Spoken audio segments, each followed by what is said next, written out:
সকলোকে নমস্কাৰ জনাইছো।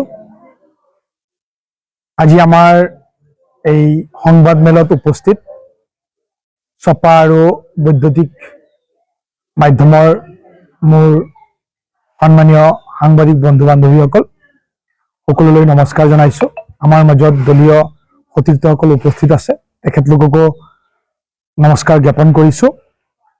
চিৰ চেনেহী মোৰ ভাষা জননী সমগ্ৰ জাতিটোৰ বাবেই এটা গৌৰৱৰ ক্ষণ যে ভাৰতবৰ্ষৰ প্ৰাচীন ভাষাসমূহৰ ভিতৰত অসমীয়া ভাষাটোকো ধ্ৰুপদী ভাষা হিচাপে কেন্দ্ৰীয় চৰকাৰে স্বীকৃতি প্ৰদান কৰিছে।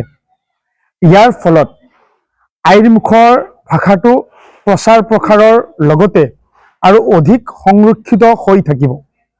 এই যুগান্তকাৰী সিদ্ধান্ত গ্ৰহণ কৰাৰ বাবে এগৰাকী অসমীয়া হিচাপে মাননীয় প্ৰধানমন্ত্ৰী নৰেন্দ্ৰ মোদীজীৰ লগতে অসমৰ মাননীয় মুখ্যমন্ত্ৰী ডক্টৰ হিমন্ত বিশ্ব শৰ্মা ডাঙৰীয়াক আমি ধন্যবাদ জ্ঞাপন কৰিছোঁ।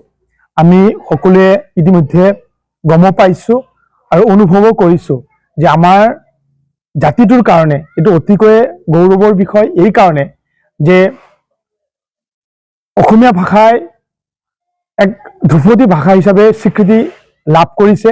ইয়াৰ ফলত ভাৰতবৰ্ষৰ যিমান ইউনিভাৰ্চিটি আছে বা যিমান উচ্চ শিক্ষা প্ৰতিষ্ঠান আছে সকলোতে আমাৰ এই চিৰ চেনেহী অসমীয়া ভাষাই অধ্যয়ন কৰাৰ কাৰণে ছাত্ৰ ছাত্ৰীসকলে সুযোগ পাব।